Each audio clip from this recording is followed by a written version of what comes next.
Bonjour Elodie, Bonjour. vous êtes la sœur de Ben Haddad et la cousine d'Aviel Haddad. Oui, sa grande sœur en effet.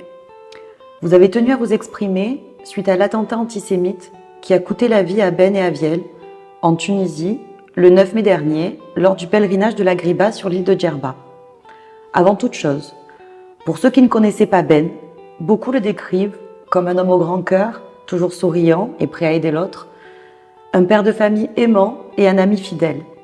Beaucoup de monde, de toutes les communautés confondues, lui ont rendu un puissant et vibrant hommage à la suite de son décès. Mais qui était Ben? Qui était votre frère? Que pouvez-vous nous dire sur lui? Alors, sachez qu'en fait, à la fois je connaissais très bien mon frère, mais de par tous ces témoignages qui nous sont arrivés par la suite, j'ai découvert un autre Ben, encore plus grand que je l'imaginais, en fait. Donc mon petit frère était quelqu'un en effet de très solaire, très jovial, très présent pour nous et apparemment pour d'autres, puisque c'est ce qui ressort de ces témoignages-là. Et on a grandi dans des quartiers un peu défavorisés, donc finalement il a côtoyé toutes sortes de communautés. Et partout où il passait, c'est un fait, il a laissé sa marque. Parlez-nous de ce 9 mai 2023, cette journée noire.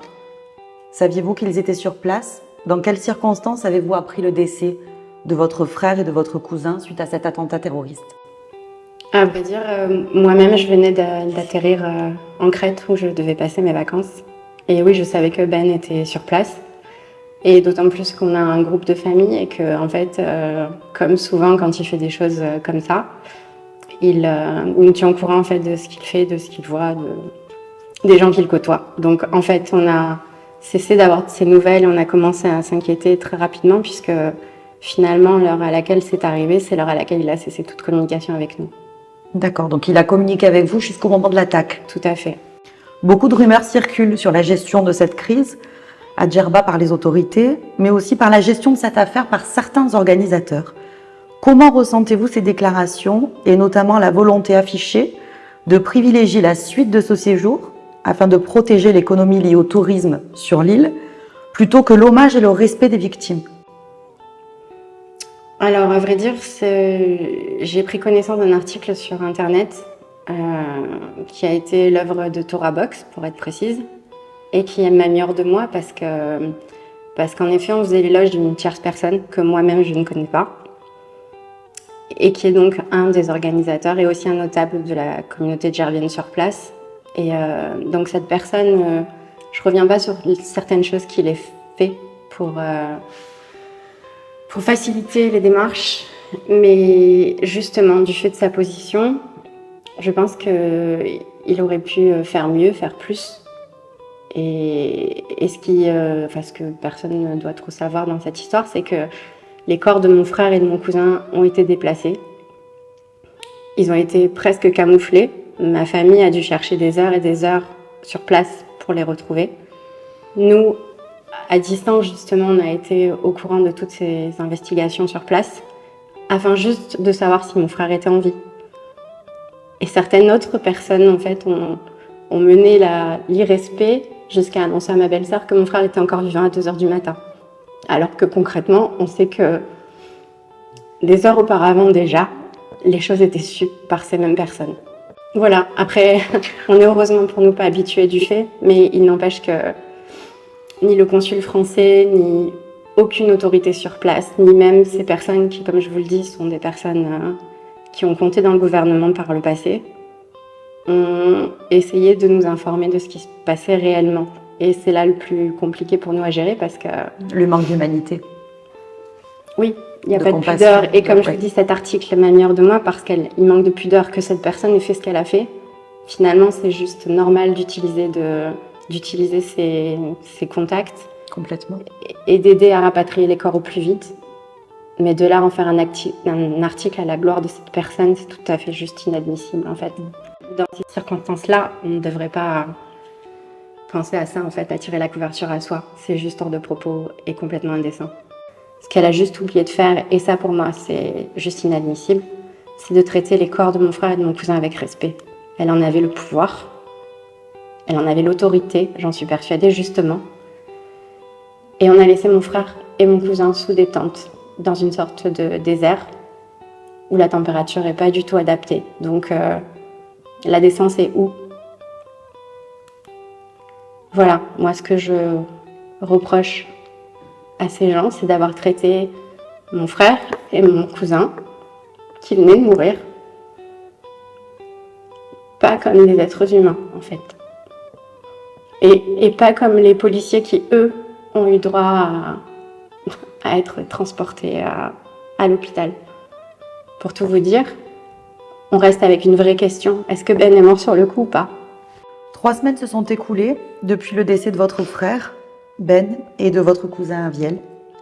L'enquête a d'ores et déjà démarré. La Tunisie, par le biais de son président, ne parle ni d'attaque terroriste, ni même d'antisémitisme, et pire, se refuse à le faire. La France, quant à elle, est très discrète, aussi bien politiquement que médiatiquement. Comment vous sentez-vous? Vous sentez-vous abandonné? Totalement. Alors, moi je suis française. Ce qui est arrivé, certes, ça s'est passé ailleurs, mais Ben est ressortissant français. Donc, en ayant vu les attentats déjà par le passé en France se produire, j'ai eu le sentiment que l'accompagnement des gens et de l'entourage et des victimes elles-mêmes, et là en l'occurrence mon frère n'étant plus là, il s'avère quand même qu'il a 4 enfants, très jeunes, et qu'en tout cas aucun soutien d'aucune part n'est arrivé, aucune cellule de crise ni de soutien psychologique. Avez-vous le ressenti qu'au nom de l'amitié, des relations franco-tunisiennes, le sort de Ben et d'Aviel ne passe finalement qu'au second plan? Ça, je peux pas vous l'affirmer en fait. Concrètement, j'attends que l'enquête se mette en place et qu'on ait des retours à ce niveau-là. Mais j'ose d'ores et déjà penser que oui, ça peut aboutir à une vérité parce que c'est ce dont on a besoin en fait pour faire notre deuil.